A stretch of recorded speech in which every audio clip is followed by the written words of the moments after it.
la waral màggal gi mooy gisab sëriñ Touba ak borom Daaru Muxti bi sëriñ Touba di dem bàyyee borom Daaru Muxti lépp lu mu am ni ko Cheikh Saalih daan waxe lépp lu mu am mu teg ko ci loxol borom Daaru Muxti dem lu jege juróom-ñetti at dellu siwaat woo ko ca Ndar ngir ñu waxtaan bala moo dugg ci biir réew mi foofee la ko woo ca Ndar ñu waxtaanee mbooleem li nga xam ne moo xew ci ginnaawam donte nga xam ne daawuñu umpulente benn yoon waaye ci li ñu mën a gis man koo dégg rek mu woo ko foofee waxtaan ak moom door a dugg ci biir réew mi jataay boobee nag Cheikh Mahamadul Fadil mi nga xam ne day gis ci biir di gis ci biti moom mi nga xam ne moo nekkoon ñaareeli xalifay Sëriñ Touba moo ne bis boobu de bis mënu koo gën a rafet bis mënu koo gën a rëy mooy bis bi Sëriñ Touba gisee ak borom Daaru Muxti ginnaaw bi Sëriñ Touba jógee ci géej gi kon nag waa Daaru Muxti wax ko Sëriñ Mamadou Awa Balla ne ko na ngeen ko def ci bis boobu ndax bisu mbégte la ndax ñoom ñaar ñooñee nga xam ne ni leen yàlla def ñu dem ba diir bu toll noonu ñu umpalante ci zaahir li ñu ko mën a waxee bis bi njëkk a gisee mbégte mënu koo gën a rëy kon nag dàkk leen mbégte moomee loolu sëriñ Fadil waxoon sëriñ Mamadou Awa Balla loola mooy indi bis bi tey di fukki fan ak juróom baraxlu nisfu Saxbaan te ren jàpp nañ ne incha allah du sori 14 février bii ci 2025 wala 15 diggante boobu du ko sori waaye weer bi moom bala ñu koy mën a xam dëgg-dëgg day taxaw ñu door a xam bis ba dëgg-dëgg waaye du sori foofu daal kon nag loolu moo tax ñuy liggéeyal sëriñ bi ci jataay bii préfet di la sant bu baax ci ni nga xam ne moom nga doxalee liggéey bi ak mbooleem ñi nga xam ne ñoom nga ko àndal te cant googu itam ni ma la waxoon ci njëlbeen mooy jàll ba ci kilifa yi nga xam ne ñoom nga ko seqal te moo di gouverneuru Louga ak ministre intérieur ak premier ministre ak président de la République ndax it nag mbir mu nekk tàgge bu ne am na jàppal diw moo di ne su fekkoon ne du woon li nga xam ne moom ngeen wéyee seen ndigal koy itam jataay bi du demee noonu waaye nag réew mi moom nii la bindoo ñi nga xam ne ñooy toppatoo diine ji ak ñi nga xam ne ñooy toppatoo wàllu àdduna bi ñooy ñëpp bu ñu joxantee loxo rek day dekk njariñul njaboot gi nekk njariñul réew mi te loolu naka jëkk mooy am te am nañ ci yaakaar bu baax yaakaar ji nga xam ne waa réew mi am nañ ko ci ñoom ba jox leen réew mi yaakaar jooju yàlla bu mu tas loolu rek la ñuy ñaan te sëriñ Mahmoudane wax na ko léegi xam naa sax moom cant geeg ngërëm li ci sëriñ bi boo demee neel sëriñ bi daal ñun daal duñ ne guddi na duñ ne naaj na te loolu moom xamal na ko boppam yéen ñu itam xam ngeen ko yéen itam waaye rek xam naa ne su sëriñ bi yëkkatee cant jëmee ci man kon may damay yëkkate ay cant jëmee ci yéen ndax ñi nga xam ne ñoo yore commission yëpp ak yow mi nga xam ne yaay coordonné suñu diggante yaakaar naa ne doomu aadama day def lu mat yomb ko waaye def nañ suñ kemtalay kattan ci yaakaar naa ne bii mooy ñeenteeli màggal yoo xam ne sëriñ bi taxawal nañ ko ngir di ko woote ndax ba ko njëkkoon daata sante woon ak Covid bi booba woote wuñ ko woon waaye bi ñu ko wootee waateeg léegi defe naa bi mooy ñeenteel bi mu wootee waaye bu ci ne day def nañ ca lañ ca war a def taxawee nañ ko war a taxaw ànd koo ñi ñu ko war a àndal loolu préfet naka jekk noonu lañ koy def te ni ci am ay ndam te jàpp nañ ne bii yoon it ndam yi ci lay ëpp am nañ ci yaakaar bu baax ndax loolu mooy mbiri sëriñ bi kon nag na nga xam ne lii mooy bis bi sëriñ Touba dajee ak borom Daaru Muxti te sëriñ Fadlu li indi ko ci te loolu itam nag mbégte moomee képp koo xam ne ki yaa ngi ci yëngatu ku ne mën nga ko caa fasaale ndax sunu borom noonu lay doxalee képp koo xam ne kii bëgg nga ko ci mbégte moomee sunu borom defal la ko ci ndax boo ko ci fasee rek mën ko caa am sëriñ bi nag li nga xam ne moom la fi nekk boobu ba léegi mooy lépp loo xam ne mi ngi koy yëkkati muy màggal gi muy leneen da koy bokk ak mbooleem njabootu borom Daaru Muxti borom Daaru Muxti nag boo nee Daaru Muxti gii ñi fi dëkkee ñi ngi fi waaye nag dafa am yeneen i barab yoo xam ne am na yaari daaru manaan am na daaru manaan ci Bawol am na daaru manaan ci Kajoor sëñ Caxaw Balla nekk fa la sëñ Abdourahmane nekk fa ku ci ne sa njaboot nekk fa ak daaru Koso bi nga xam ne sëñ Mahmoudan Koso fa la nekk ak yeneen dëkk yi nga xam ne ñoom ñooñu di ak njabootam ñoo ko sosaat ginnaawam yaakaar naa ne ñooñu ñëpp kenn ku ci nekk lii duñ ne nekk ab CDD dong la waaye dama ne sëriñ Mahmoudan mboolem ñi nga xam ne nañ sëriñ bi daana leen sàkku ñu di leen woo ci bu soxlaa kenn ku ci ne na ko yëg itte yi nag bari na waaye yëguma moom dafa doy waar kon kenn ku ci ne yëg na ko ñi ci ëpp doole yëpp itam teew nañu ñu teewul itam xam nañ ne leen gàllankoor ci doxinu àdduna rek la ndax itte yi moom kenn ku ci ne ci sa bopp rek nga koy xamee waaye li wér te wér moom mooy na nga xam ne sëriñ Bassirou Anta Niang lépp lu yaakaar borom Daaru Muxti ak lépp lu aju ci borom Daaru Muxti tey moom ci loxoom la ko sunu borom teg te it ñëpp nangul nañ ko te moom itam téyal na ko ñëpp ndax kilifa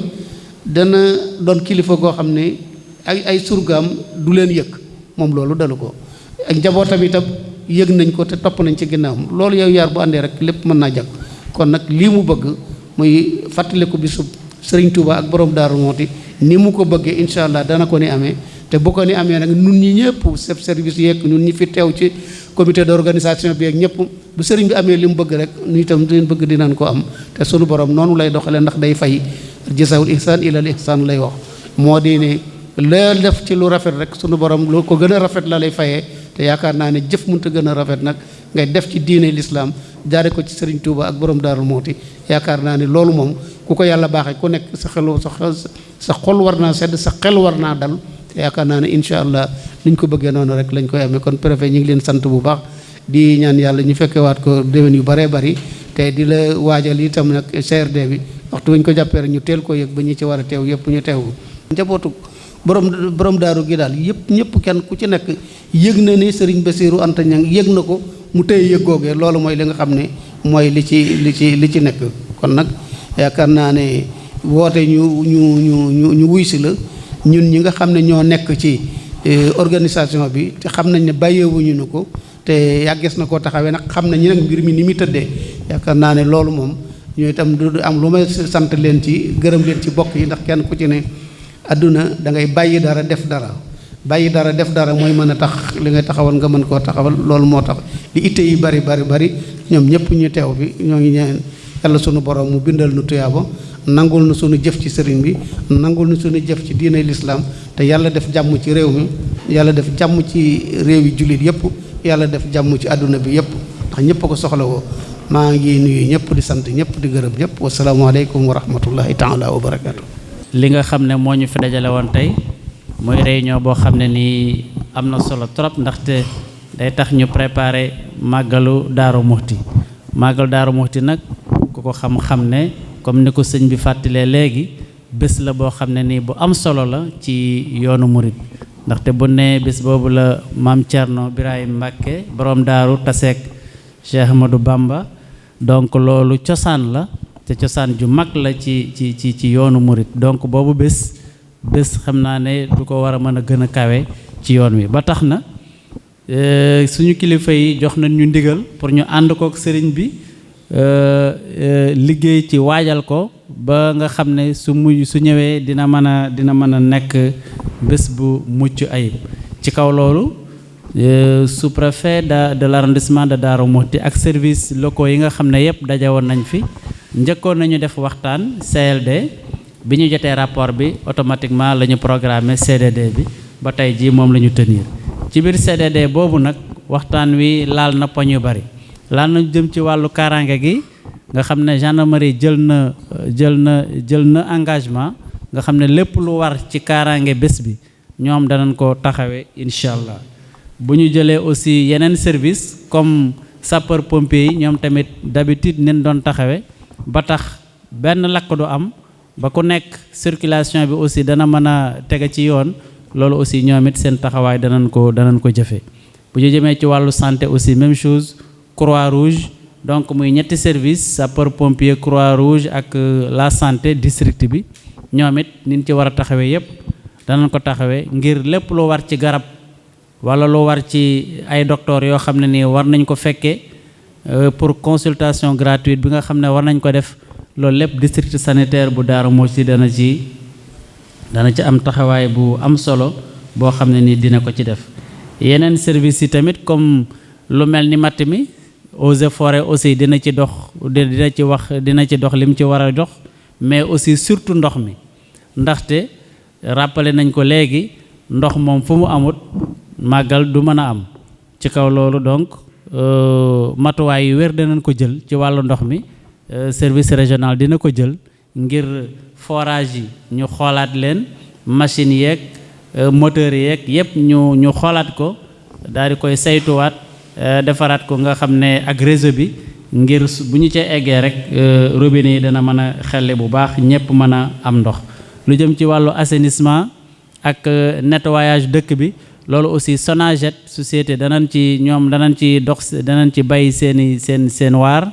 ba tax na mobiliser nañ ñoom it seen i équipe ak seen i engin pour que buñ ca yeggee ñoom it lépp lu ñu war a setal rek ñu setal ko ci dëkk bi. waa ONAS aussi dinañ war a mën a indi ay toilettes mobiles lu toll ci 50 incha allah, ñoom it aussi ak 15 camions ak fukki camions ak juróom yoo xam ne ni camion vidange lay doon, yooyu aussi sàkku nañ ko ci ONAS, xam naa ne danañ sàmmonteeg loolu. lu jëm ci aussi wàllu jur gi ñu fi war a lewatal, loolu aussi élevage ñoom it dinañ ci bay seen waar.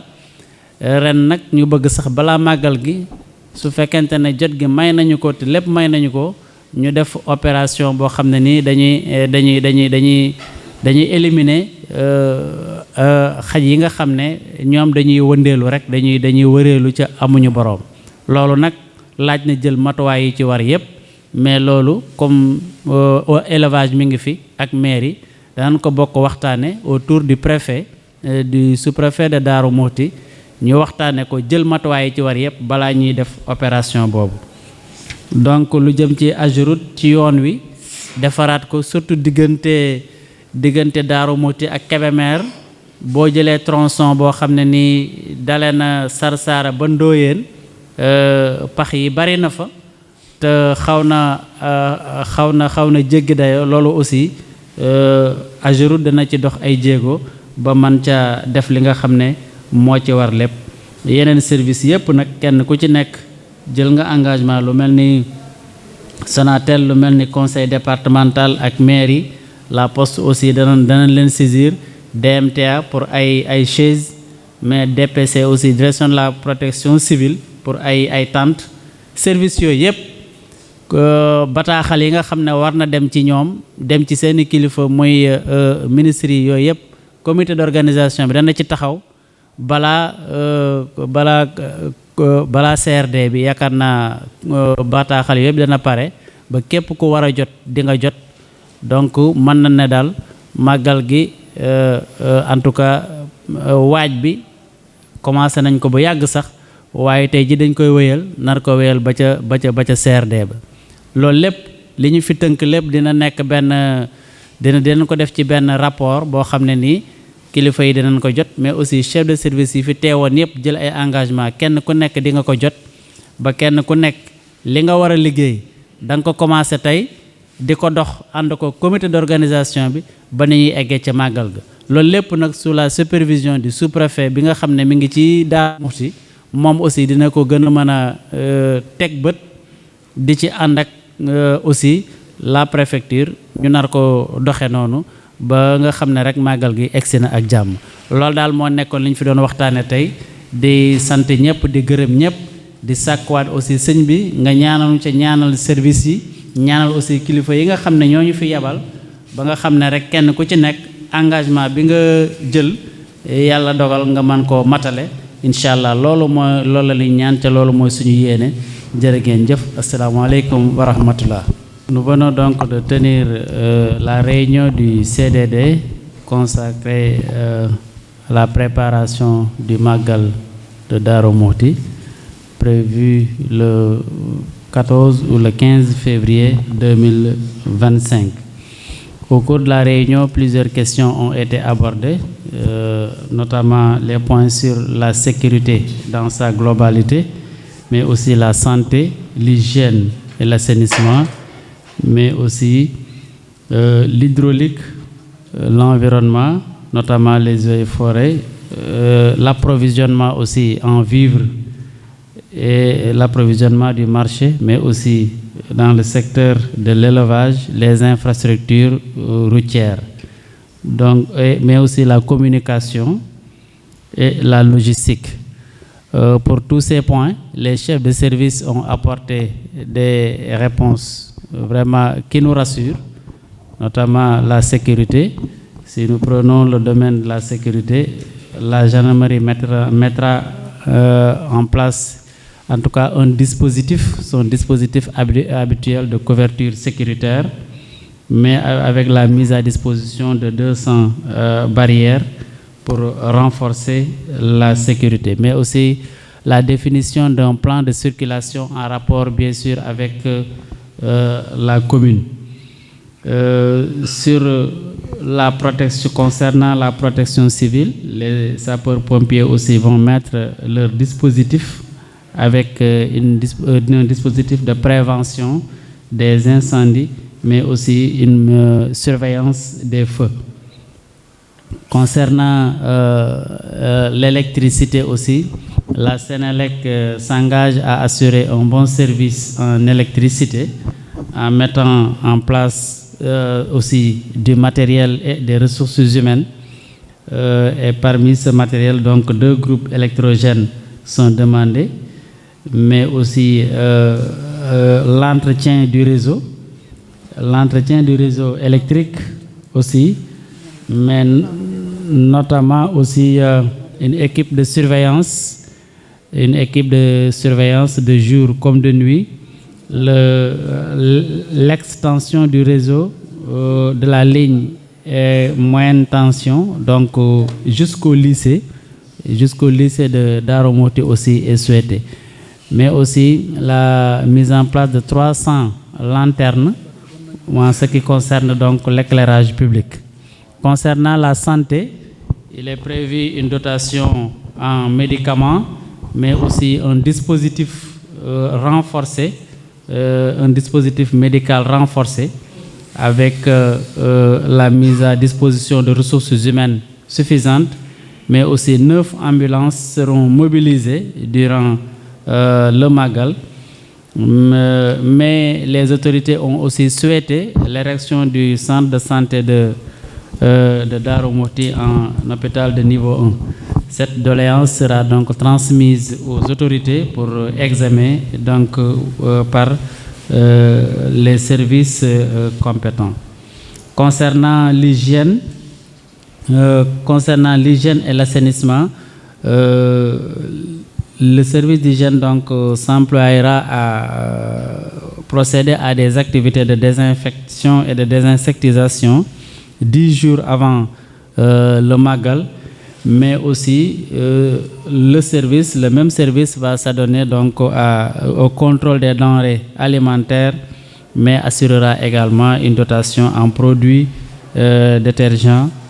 6 appareils pulvérisateurs aussi sont en tout cas prévus pour appuyer le service d'hygiène à mieux faire son travail. Le renforcement des ressources humaines aussi au niveau du service d'hygiène est souhaité pour que les travaux se passent normalement. Concernant le nettoiement de la ville, la SONAGED s'emploiera aussi à mobiliser son équipe, mais aussi toute sa logistique, particulièrement les pelles mécaniques et autres moyens qui vont permettre en tout cas d'assurer un bon nettoyage, un bon assainissement donc, de la ville de Darou Mouhty. Concernant l'hydraulique, en ce qui concerne donc l'hydraulique, la division régionale de l'hydraulique s'engage à assurer l'entretien et la maintenance des forages qui se trouvent au niveau de Darou Mouhty, mais aussi mettre à disposition un groupe électrogène, installer un tuyau max inox de 125 pour le forage F4, mais aussi envisager la construction d'un château de 500 m3 au niveau de Darou Mouhty. Tout cela pour contribuer donc à un bon service hydraulique le 5 jours avant le Gamou, mais aussi après le Gamou. Des véhicules camions-citernes seront aussi mobilisés. Tout cela pour permettre donc, en tout cas aux fidèles qui seront à Darou Mouhty, de pouvoir se ravitailler correctement en eau potable. Concernant toujours l'assainissement, l'ONAS aussi, il est demandé à l'ONAS la mise à disposition de 15 camions de vidange à double pont, mais aussi 50 toilettes mobiles donc 5 jours avant et après le Magal. Concernant l'approvisionnement en bois de chauffe, les eaux et forêts aussi seront saisies pour la mise à disposition de 30 permis individuels dans les délais requis, donc dans les délais les plus appropriés, pour permettre donc au comité d'organisation de pouvoir s'en approprier avant le Magal. Mais aussi l'assouplissement du contrôle des produits forestiers qui viennent donc au niveau du Magal. Là aussi, c'est un souhait du comité d'organisation. Concernant le ravitaillement donc, en denrées de première nécessité, il est donc demandé au CSA de mettre à disposition des vivres au niveau donc, du Magal, des vivres comme le riz, mais aussi comme d'autres produits alimentaires. Pour ce qui concerne l'élevage, le service départemental de l'élevage va s'occuper donc du contrôle de l'abattage des animaux avant et après, mais aussi il est prévu une séance en tout cas d'abattage des chiens errants pour renforcer la sécurité au niveau du Magal. Pour ce qui concerne la couverture médiatique du Magal de Darou Mouhty, la RTS mobilisera une équipe. Il est aussi demandé aux autres organes de presse tels que le Soleil, l'APS, mais aussi les organes privés de pouvoir couvrir correctement le Magal. Sur ce point, des engagements sont pris pour que cette couverture-là soit effective les jours du Magal. Pour les infrastructures routières, l'AGEROUTE sera saisie pour la réhabilitation du tronçon Darou Mouhty-Kébémer, mais aussi Darou Mouhty-Touba, pour permettre donc une bonne circulation des véhicules, mais aussi renforcer la signalisation horizontale comme verticale. Il est prévu aussi l'aménagement de la voirie urbaine, les travaux qui ont été donc entamés par Promoville seront donc renforcés, mais il est rappelé aussi aux autorités l'achèvement des travaux du tronçon de 12 km qui constitue donc le contournement de Darou Mouhty,